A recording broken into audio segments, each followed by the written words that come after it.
pusong isipan sa pagpakinig sa salita ng Panginoon na ating pastor, Pastor Joseph Apolinaria Sr. Okay. Dago tayo sa Tinisahin. Ang ating pinag-aralan, si Resolution, nasa Corinthians na tayo sa mga tanong. Chapter 9. Chapter 9. Kaya yun verse 4 to 6. Verse 4 to 6. Doon na karaan na ating pinag-aralan, ang tanong, I am not an apostle. Hindi ba ako ang apostol sa inyo? Hindi ba ako ang pastor sa inyo? Ay, yung mga tanong na no. Kasi may pagkakataon kasi mas demanded ang mga membro sa pastor. Kaya bang gusto na sila masunod? Nagagalungkot, yung pa naman ang karamihan ngayon sa mga churches. Kaya ang pastor, tawag ka lang pas. Naging pas na yung pastor. Okay, ang una na pinag-aralan ay I am not free. Hindi ba ako maging malaya na apostol? Hindi ba ako ang maging malaya na pastor? Yun na. Kaya verse naman. Romans chapter 3 verse 24. Romans chapter 3 verse 24. Tapos, ang letter A, May not foundation, sandigan. sandigan. Hindi ba ako ang inyong sandigan? Ang pundador? Pundador, ano yan, pastor? Inumin yan. Hindi yun. Foundation. Founder. Of God words. Okay, letter B. Yung verse. Verse. Ephesians chapter 1 verse 4. Ephesians chapter 1, verse 4. B. Am I not fruitful? I am not truthful. Hindi ba ako ang naging matagumpay man sa inyo? Ayan letter C. Verse. Colossians chapter 1 verse 10. Colossians chapter 1, verse 10. Letter C. Am I not fulfilled na tupad? I am not fulfilled. Hindi pa kayo man ang katuparan sa aking mission. Sila ang katuparan. Kaya, yun. Ang verse. Galatians chapter 5 verse 14. Galatians chapter 5, verse 14. Kaya yun Okay.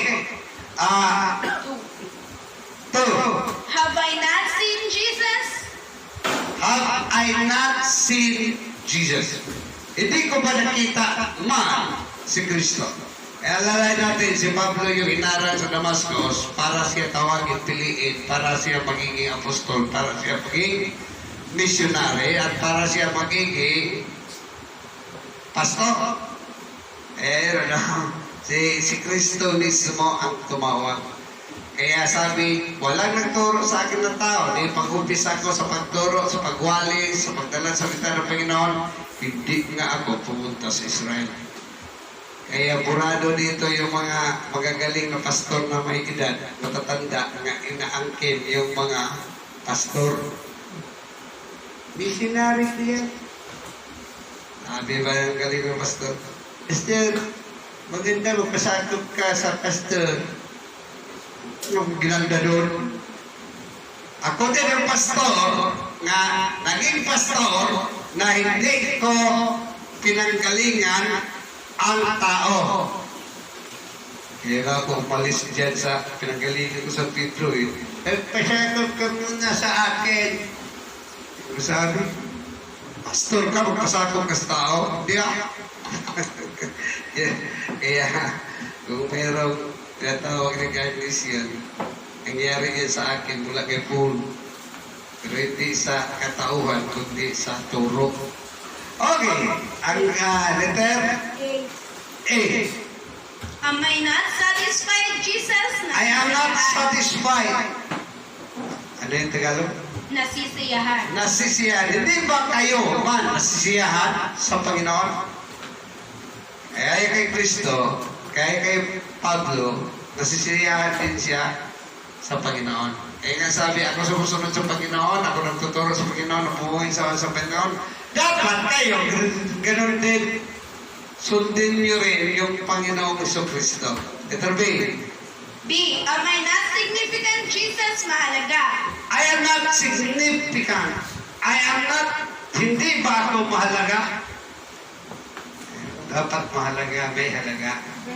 Gaya sa inyo, may halaga. Okay, verse? 1 Corinthians chapter 14 verse 10 and Hebrews chapter 12 verse 27. Okay, next. C. Am I not submissive, Jesus? I am not submissive. Masunurin.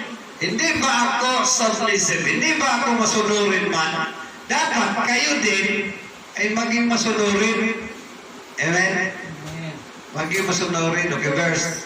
James chapter 4 verse 7. James chapter 4, verse 7. 7. Okay. 3. Number 3. Are not ye my work in the Lord? I am not ye my work in the Lord. Hindi ba kayo man ang resulta ng aking paglilingkod, ng aking paggawa sa Panginoon? Kayo man ang naging bunga. Ayan na, letter A. A. Are not ye my words in the Lord? I have my words. I have my words in the Lord. Mayroon akong salita mula sa Panginoon. Letter B. Verse. Ephesians chapter 5 verse 6. B. Are not ye my wants in the Lord? I not be my ano yun? Wants in the Lord. Want in the Lord. Ano yung Tagalog? Sanay. Sanay. Kasanayan. Mayroon akong kasanayan sa Panginoon.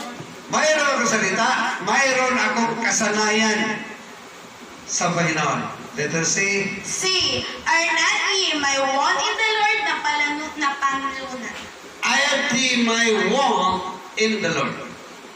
Ako ang kapanalunan sa Panginoon. Kayo naman ang kapanalunan ko sa Panginoon. First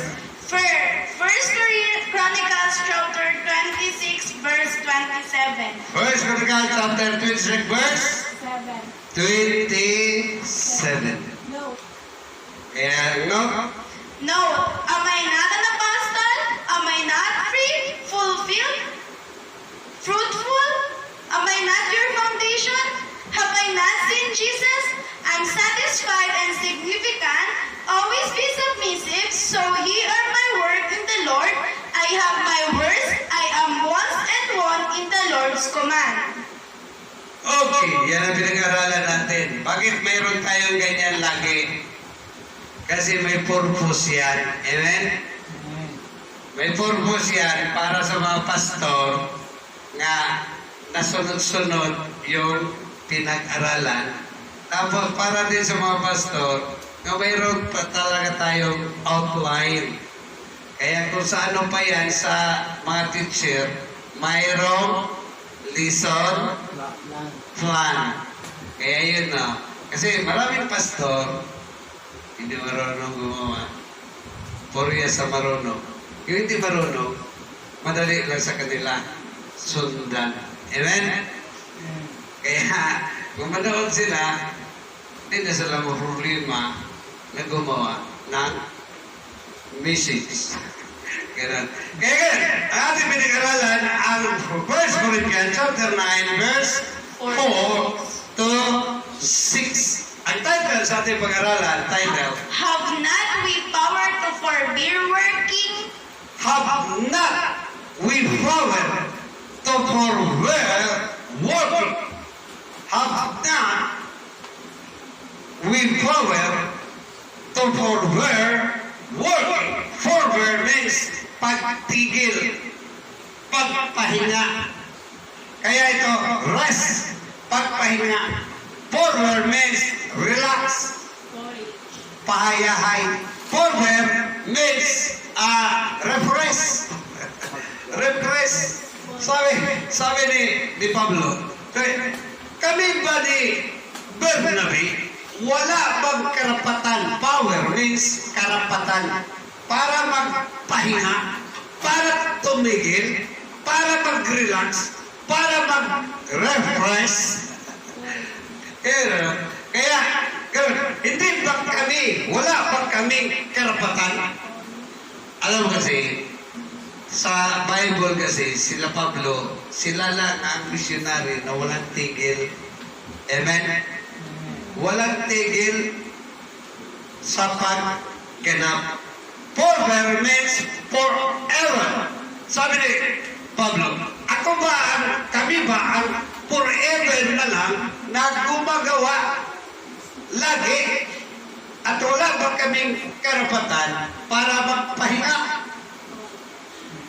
Tapos, sabi niya, porridge. Porridge. Ano yung sabihin ng porridge? Maghanap. Hindi ba kami ang may kapangyarihan? Wala ba kami kapangyarihan para maghanap ng aming pangangailangan personally? Kasi sabi ni Pablo dito, wala talaga silang ginawa, kundi ayaw na sa Panginoon. Wala ba kami para sa aming sarili, para sa aming katauhan? Kaya pinag-aralan natin noong nakaraan, hindi ba kami ang apostol? Kasi pinabayaan na sila ng tao, na yung mga tao na siya ang nag-umpisa, siya ang nag-aalaga. Kaya nakakalungkot, ano? Kung tingoy ka ng pagkapastor, darating yung pastor na magaling, tapos bigla na lang, Pastor! Siya magwali! Ba't siya magwali? Kasi, yan ang pastor dati.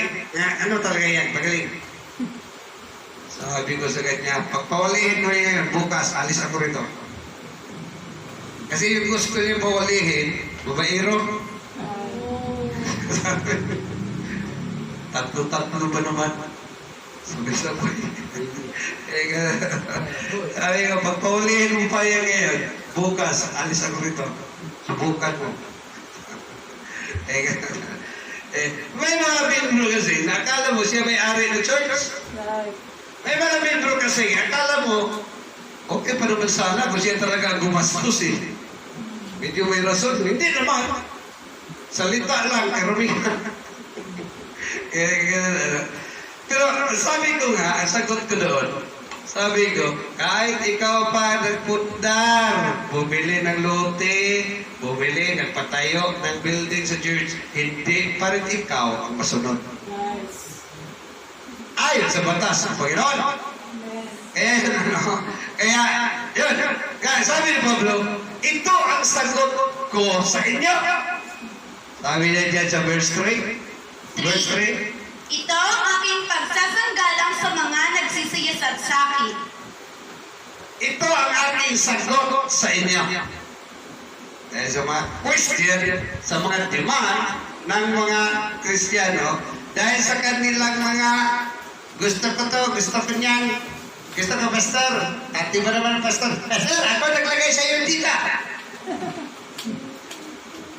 Kapal talaga ng mukha. Sabi ko, hindi kita nakausap na punta ko rito eh. Iba kausap ko eh. Wag yan, tuloy mag-pray muna tayo. Amen? Ay, wala salamat po. Ito'y likod, tulungan mo ako. Nawa, COVID mo kasi kapangyarihan. Lagyan, bigay ka ng salita sa aking labi. Mga kumuman, piniklim ko yan. Pag-COVID ko, Panginoon, sa iyong pagpalang kamay, sa iyong dugo, ikaw makita, hindi ang aking sarili. Gamitin mo ko po, blessing haraman. Panginoon, sa iyo ang glory, sa iyong pangalan, Panginoon sa Kristo. Amen. Kaya, sabi, ito ang sagot ko sa inyo. Sa mga membro na mahilig magtanong sa pastor, sa mga membro na mahilig manilip sa ginagawa ng pastor, sa mga membro na mahilig makialam sa mga pastor. Puri sa hindi. Amen? Salamat sa hindi. Amen? Salamat sa hindi. Kaya gano'n, Kaya hindi ko talaga makalimutan. Pastor, dapat yung buhok mo di kalbo. Mahilig ako magpakalbo.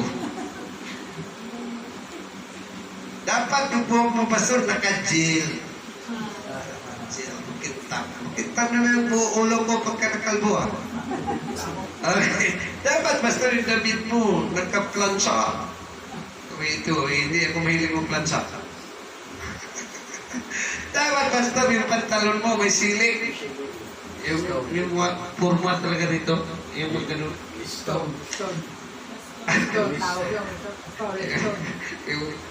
Pwede mo ipatayo. Pag tumigas. Ganun, ano. Kaya ganun. Dapat sapatos mo, Pastor. Naka-shine. Naka-shine. Ganun. Wala na ako nabasa sa Biblia na gano'n. Basahan mo ako na may gano'n. Pabutol ako sa liig ko kung mayroon.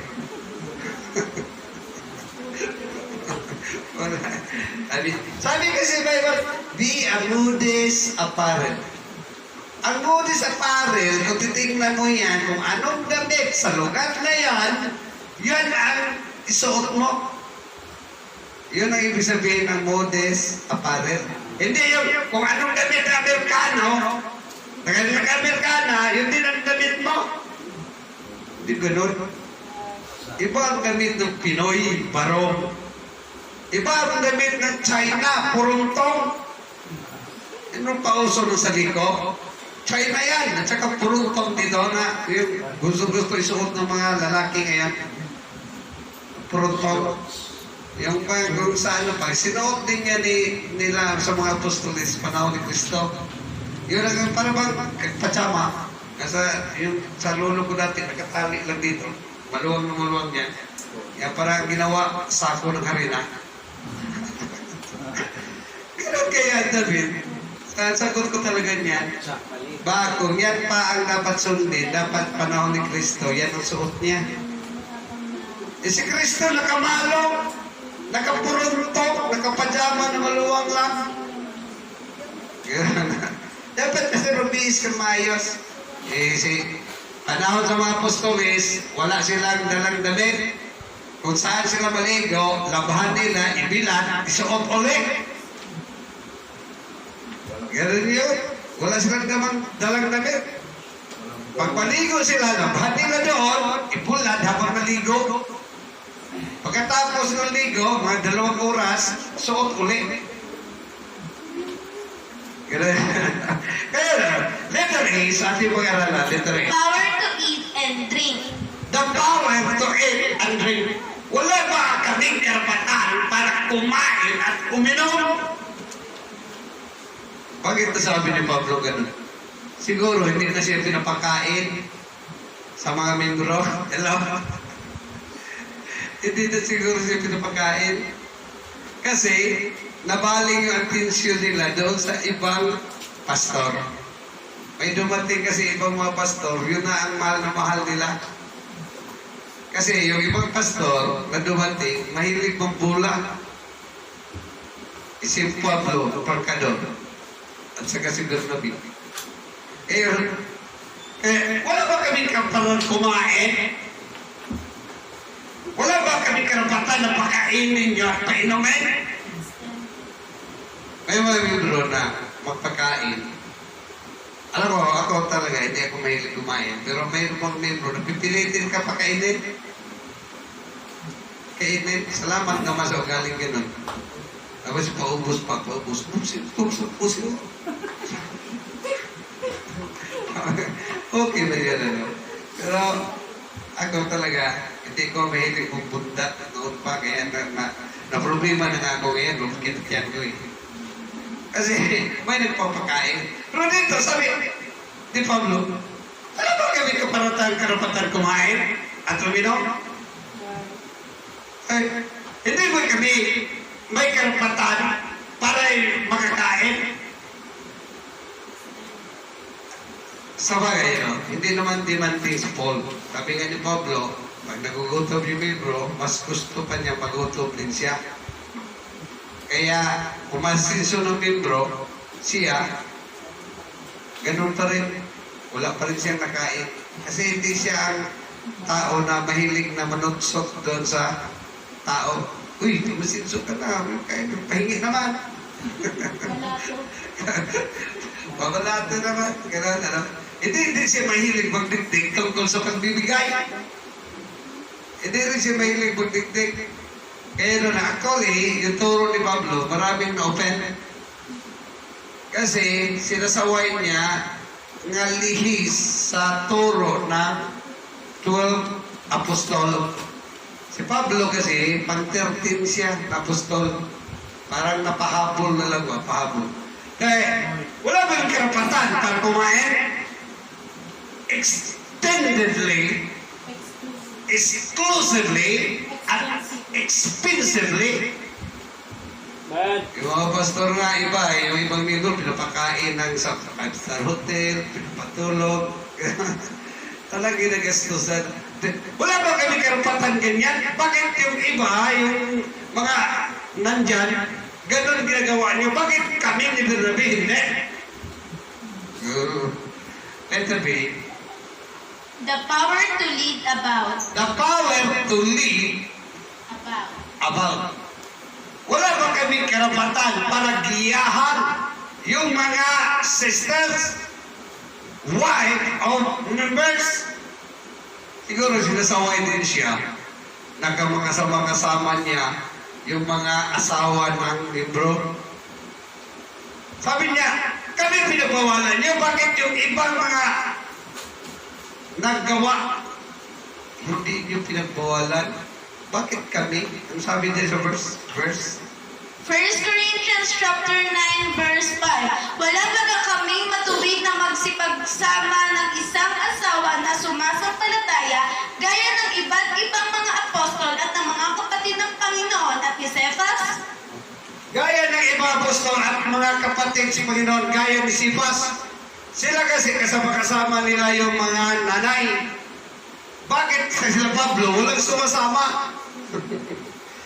Siguro sabi ng mga nanay, hindi tayo sasama dyan kay Pablo, kay Bernabe, pangkadul yun. Hindi tayo matuwa yan. Dito tayo. Kaya sabi ko, wala ba kami karapatan? Wala ba kami karapatan para turuan yung mga yan? Wala ba kami karapatan para payuan yung mga yan?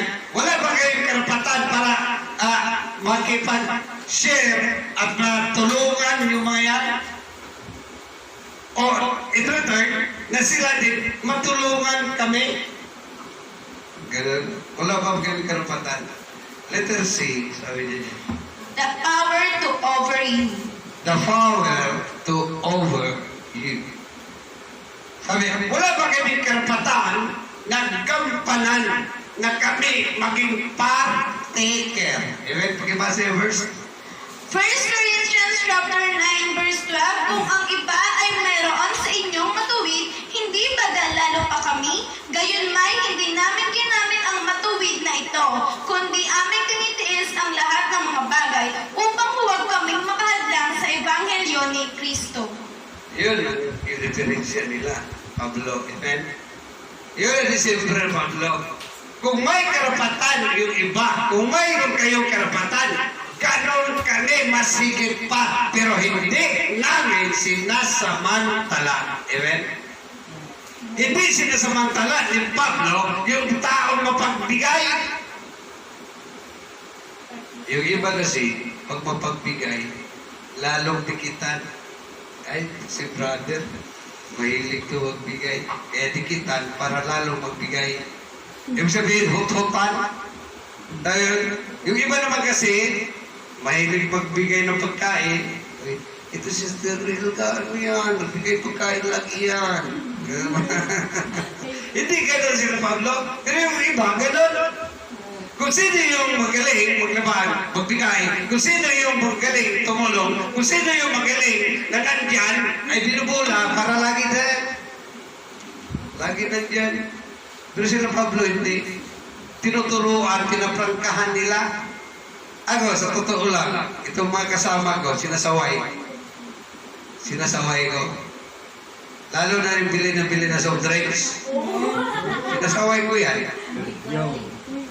Lalo na yung bili ng mga noodles. At saka mga sardinas, dilata. Yan, yun, alam ko yan. Yes, sinabihan ko kayo, bili-bili dyan. Kasi, may damage kaya yan. May epekto yan sa katawan. Sinasaway ko yung mga yan pagka ganon, kaya tumigil sila sa pagbili. Pero sila hindi. Instead na sawayin, abay, lalo ko sinabi, sige, bili ko po, ang sarap dito, damihan mo. Damihan mo. Sabi, bagamat kami may karapatan, bagamat kami may karapatan makinabang, bagamat kami may karapatan na kumain, bagamat kami may karapatan para maging hayahay, abay, hindi namin yan sinasamantala para hindi masira yung turo ng Diyos. Yung Ebanghelyo, para hindi masira, mas maigi na yung sawayin ka, na nagsaway ka sa tama ng ganyan, kaysa pinubula mo yung tao. Amen? Kasi darating na yung panahon ito si Pastor, mahilig bubula para lang mabigyan siya lagi. Narinig ko kaya lagi yung ganyan. Kaya, bagamat kami partaker, hindi namin yan sinasamantala. Bagamat kami participant, hindi namin yan sinasamantala. Bagamat kami practical, hindi kami nanamantala. Amen? Kaya, yun naman. Nga, ibig sabihin, si Pablo at saka si Bernabe, hindi mahilig manamantala. Manamantala. Kung tanongin ko kayo, ginagawa ko ba yan sa inyo? Namantala ko. Kasi against din ako sa ugaling ganyan, pinakaayaw ko talaga magkigay. Buriya ko na lang kung talagang nakita ko na marami kang ganyan, tapos masaya ka naman magbigay. Kaya pag nagpahingi ako, o ano, mayroon pa ba doon? Wala na. Kasi pag nalaman mo wala na, hindi na ako mahingi. Kaya, nang malunggay, blood Marcia. Malunggay. Lagi ako nagiging malunggay. Kasi, yun, sa malunggay kasi, gamot sa COVID yan. Resistensya sa katawan, kaya hindi ka mahawa. At kung may COVID ka na, pwede mo siyang ilaga, itusin. Ilagain mo, mas mabilis kang makarecover. Kaya pinalita yan sa Facebook. Ang gamot, malunggay at kamyas, niluluto na piniitos, nilalaga, tapos inumin yung naitos sa sabaw. Mabisang gamot sa COVID. Kaya, yun, sabi ni Pablo, hindi kami nanamantala. Ano ba ang gusto tuwin? Sabi ni Pablo, yung nanamantala o hindi? Di ba mas mabuti yung hindi nanamantala? Amen? Kaya nito, number 1, natin pag-aralan, number 1. Number 1, who go in the warfare anytime at his own charges. Who go in the warfare anytime at his own charges. Sino ba ang sumusugot? Sino ba ang militar na pupunta sa gira na siya ang gumagastos?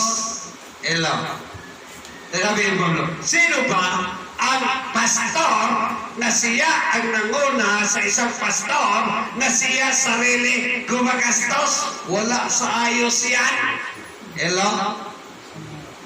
Kasi design talaga sa church, dapat ang tupa ang gagastos para sa pastor. Siya magpakatay para makakain ng pastor. Yung sabihin, pastor, katayin kami. Bawal naman yun. Gaya ni David, pastor siya sa tupa. Ang ginagawa niya, inalagaan niya tupa, tinataboy niya, dinadala niya doon sa may damo para makakain.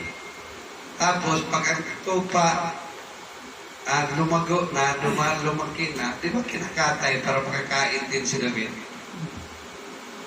Ganun yun. Yun talaga ang design, natural. Kakatubo. Na dapat ang tupa ang siyang magpakain o maging daan para makakain ang pastor. Hindi siya ang gumagastos on charge. Hindi siya ang gumagastos. Hindi yan ang choice. Hello? Hindi yan choice sa pastor. Ang pastor sabi nga, gusto ko magpastor. Mali yan. Ako sa totoo, ilang beses ko rin pinag-inutulit sa inyo, ayaw kong magpastor. Kasi ang tingin ko sa pastor noon, parang pulubig na humihingi sa membro.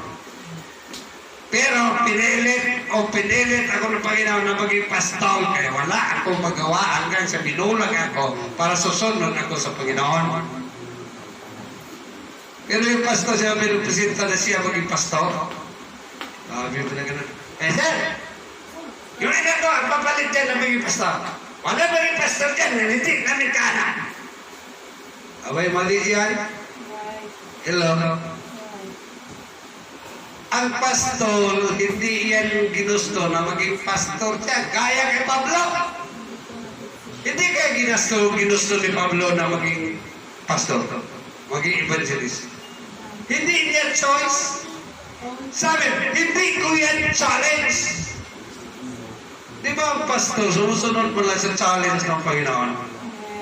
Ang pastor nagdala ng salita sa kasarili niyang challenge. Hindi mabuti yan. Kaya sabi dyan sa verse. Romans chapter 8 verse 33. Sino man ang magsasakdal ng anuman laban sa mga hirang ng Diyos, ang Diyos ay ang maaring ganap. Sino man ang nagsasakdal laban sa hinirang ng Diyos, ang Diyos ang siyang maaring ganap. Yung prayer meeting natin, nung kinuha ni Abimelech si Sarah, nagalit ang Panginoon. Sabi ng Panginoon, ibalik mo yan. Pag hindi mo balik, patay ka. Hindi lang ikaw, sa bayan mo at buong bayan. Ganon kamahal ang Panginoon, ang pastor. Amen? Ang lingkod na po yun, ang Panginoon ang nasusunod. Ang Panginoon ang nagpaganap. Ang Panginoon ang pumili. Ang Panginoon ang tumawa. Hindi tao. At kaya naglagay sa iyo diyan. Kaya narinig ko yan, talagang kataingan ko na, cute kataingan ko eh. Parang gumano, naging sungay. Naging may blood. Ay, tumanda na itong sabi baptist, tapos ganyan ang utak. Walang tao na naglagay sa pastor. Mismo ang pastor, hindi niya ginusto maging pastor. Hello? Pero dahil sa Panginoon, nagiging ganap. Amen? Nagiging ganap. Kaya, number 2, sabi niya, Who planted the vineyard and eateth not of the fruit thereof? who planted the vineyard that eateth not the fruit thereof? Sino ba ang nagtanim ng ubasan na hindi siya makakain sa bunga niya? Kaya sabi ni Pablo, bakit wala ba kami karapatan makakain, makainom? Ako ang nagtanim, ako ang nag-umpisa sa inyo. Kayo naging Kristiyano, hindi ba kami makinabang sa inyo? Kaya ako sinasaway ko talaga yung nagkapiran na, giblis na. True, this is church. Pagkatapos, biglang mawala, biglang mabaling. Abay, talagang kakawitan ka ng Panginoon sa ngoso, ibalik ka kung saan ka galing. Grabe naman yung pastor. Abay, totoo yan. Marami akong kilala, mga kasama ko noon, nga kung kailan pinagpala, nakalimot. Abay, hindi talaga umasinso yan. Pero yung hindi nakalimot, umasinso kaya. Ang matino naman kasi, hindi nakalimot. Yung nakalimot, hindi matino. Di ba? Uy, kaya ano? Sabi, bay, ako ang nagtanim. Ngayon nagbunga na. Pinagpala na kayo. Hindi ba ako makinabang sa inyo? Ayun. Hindi ba ako magkatanggap ng kabayaran sa inyo? Fair. Hindi ba ako may karapatan para matugunan yung aking pangangailangan? Para naman mabayaran ako ninyo. Diba? Hindi ba ako dapat makinabang sa bunga niyong matataba? Magaganda. Di ba ang pastor meron dapat kumain sa pinakaunang bunga at pinakamataba at pinakamagandang bunga? Hindi sa Panginoon yan, pastor. Ano sa Panginoon? Kakain ba ang Panginoon? Pastor ang kumakain, hindi ang Panginoon. Amen? Kaya salamat sa matatabang malunggay. Sabi ni Richard Gabon. Wala lang malunggay. Sabi ko, wag mo po kulukuhin Richard. Tapos pag-akit niya, sabi niya, kaya, kol, ang lalaki ng dahon, no? Ang tataba. Sabi, bigyan mo siya. Sabi, ito lang yung mga pagkong. Ito ba lang, damihan. Malalaki basta, malalaki daw. Abay, ang pastor dapat makinabang sa unang bunga at matabang bunga. Amen? Nakalimutan ng Kristiyano yan. Lalo na ngayon, kung kailan maraming blessing ngayon, maraming pagpapala sa mga Kristiyano, okay lang kung na 1980. Hirap na hirap yung mga Kristiyano, ngayon hindi na eh. Pero nakakalungkot, naghihirap ang pastor. Salamat sa kumang tumutupan at nagbibigay at nakapag-isip. Amen? Ang pangako ng Panginoon, God bless you more. Amen? Verse? Romans chapter 6 verse 22. Natagpuan ngayon mga laya na kayo sa kasalanan at naging mga alipin ng Diyos, kayo ay mayroong inyong bunga sa ikababanal. At ang wakas ay ang buhay na walang hanggan. Mayroon kayong bunga sa ikakabanal at ang wagas ay ang buhay na walang hanggan. Nagbunga na kayo, may bunga na kayo, dapat makinabang kami niyan. Dapat una kami magkatikim niyan. Yan naman ang rules ng Panginoon. Amen? Ano yun? Honor the Lord with thy first fruit, with thy substance, with thy first fruit, and with thy increase. Amen? Yun ang rules ng Panginoon. Kaya sabi niya dyan, dapat bunga na kayo, ay nakinabang na kayo, hanggang sa buhay na walang hanggan, hanggang sa wagas. Huwag mo nang magkalimutan kung sino nagpapapala sa inyo. Amen? Ganun yun. Kaya number 3, sabi number 3. Who feedeth the flock and eateth not of the milk of the flock. Sabi, ako ang nagpakain. Feedeth the flock. Ako ang nagpakain sa inyo. Ako ang nagpakain sa kawan. Through spiritual food. Tapos, hindi ako makinabang sa gata sa inyo. Yung sabi doon sa Lord. Number 3. And eateth not of the milk of the flock. And eat it not. Nagkakalungkot ano? Eat it not the milk of the flock. Sabi, inaalagaan ko ang tupa, inaalagaan ko kayo. Kayo nagsitaba kayo. Ngayon may gatas na kayo. Ano yung sabihin gatas? May blessing na kayo. May pira na kayo. Nakabili na kayo kung ano-ano. Ang tanong, bakit hindi yan natikman ng pastor? Amen. Bakit hindi natikman? Hindi ba kami may karapatan para unang uminom, kumain sa gatas, sa blessing, sa honey na mayroon kayo? Di ba yung sa ano? Yung sa ano doon sa panahon ni Josue at saka ni Caleb doon sa Kanaan na sila ang sumugo doon na full of milk and honey. Ang una na kinabang, di ba sila? Kaya sila nga nagdala sa mga tao din para matikman. Ganun dapat. Sabi, ako ang napakain sa inyo para magsitabaan kayo spiritually. Tawal ngayon, nagkaroon na. Hindi pa lang ako nakatikim. Hindi pa lang ako nakatikim. Flowing na yan. Hindi pa kami makatikim dyan sa honey na yan na umaagos na fascinated. Ang Tagalog? Nakakahalina ang bango. Ang bango ng gatas. Ang bango na ni sister, ni brother dahil sa blessing. Nakabili na ng mamahaling bango. Amen? Ang tanong, bakit si pastor mabaho? Kasi yung membro pinagpala, hindi nakaalala. Amen. Kaya sabi ni Pablo, bakit hindi kami nakatikim?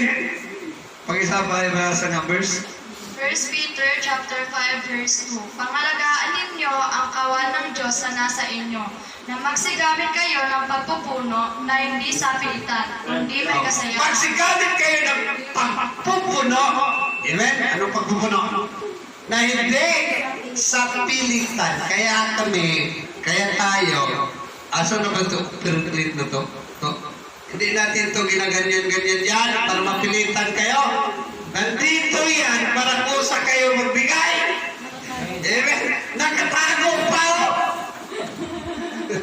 Nakatago pa. Kaya ni Pablo, dapat kami ang unang makatikim yan. Mahalibuyang yan. Amen? Mabango yan. Mabango na yan. Pag may blessing, mabango na, nakaligaw na yun, makabili na ng safeguard. Amen? Yung pastor wala pa rin ligo. Sabi ni Pablo, kami ganun pa rin. Gamit pa rin namin perla. Kaya, dapat, alalahanin mo ang nasa Panginoon. Sabi na dyan sa verse 1 Peter chapter 5. Verse 7. Verse 7 sa ating text. Sinong kawal ang magpakailanpaman ay naglilingkod sa kanyang sariling bugol? Sino ang nagtatanim ng isang ubasan at hindi kumakain ng bunga niyaon? O sino ang nagpapakain sa kawan at hindi kumakain ng gatas ng kawan? Verse 8. Ang mga ito bagay sinasalita ko ayon sa kaugalian lamang ng mga tao o di bagas nasabi rin naman ang gayon ng kautusan. Ang ganitong pagsalita, sarili ko ba yan? Ganyan ang nakasulat sa kautusan. Yan ang nakasulat sa kautusan. Verse 10. 10. Sinasabi kayang tunay ito dahil sa atin. Oo, dahil sa atin ito sinulat, sapagkat ang nagsasaka ay dapat magsaka sa pag-asa, at ang gumigiig ay sa pag-asa na makakabahagi. Dapat lang kayo makinabang kasi kayo ang nagsaka. Kayo ang naghirap. Pero huwag mo naman kalimutan, yan ay batas ng Panginoon na dapat ibigay, ipagkaloob sa Kanya through the man of God. Amen? At dapat yan ay gampanan.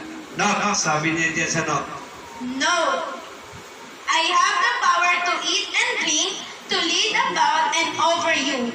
Am I taking the charges of you? I planted the vineyard to eat it the fruit. I feeded you. I am not eating the milk of the fruit. God forbid I have right to gain. God forbid, I have right to gain. Hindi kami nakakain, nakainom. Hindi kami natulungan ng mga kababaihan. Hindi kami ang nagsamantala sa inyo. God forbid. Ayaw ng Panginoon ng ganon. Dapat pakainin at painumin. Dapat tulungan ang mga lingkod ng Panginoon sa mga kababaihan. At dapat ay kahit hindi nagsasamantala, mag-isip naman. Amen? Mag-isip naman.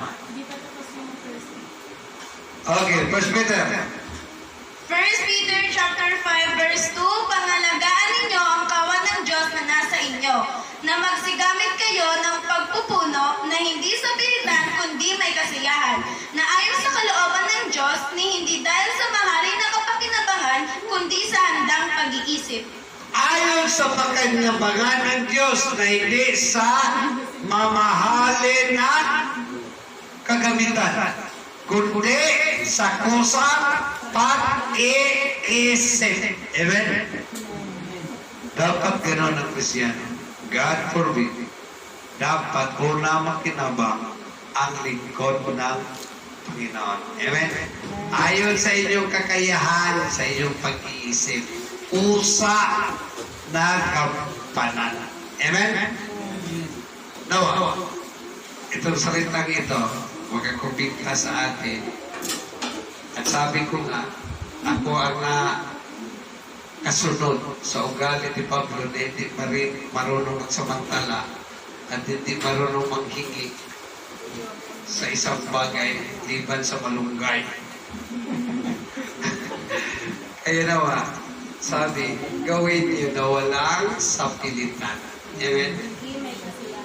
Gawin niyo na may kasiyahan sa isip at sa puso. Panginoon, salamat po. Salita iyon sa akin sa iyong glory. Sa iyong pangalan, Panginoong Kristo. Amen. Amen.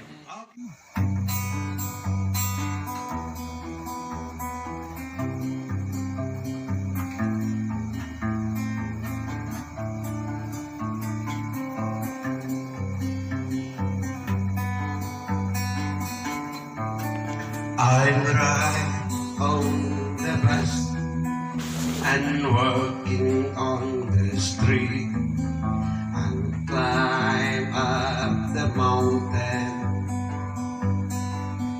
and roaming around in the churches where has been heard the gospel sound. Preaching salvation wherever I am, and singing the precious name of God wherever I go. And I'm like singing preacher, the evangelist. My mission is to preach salvation unto all generation. I don't care if they hurt me or nothing. I'm just only to tell that there is a greatest Savior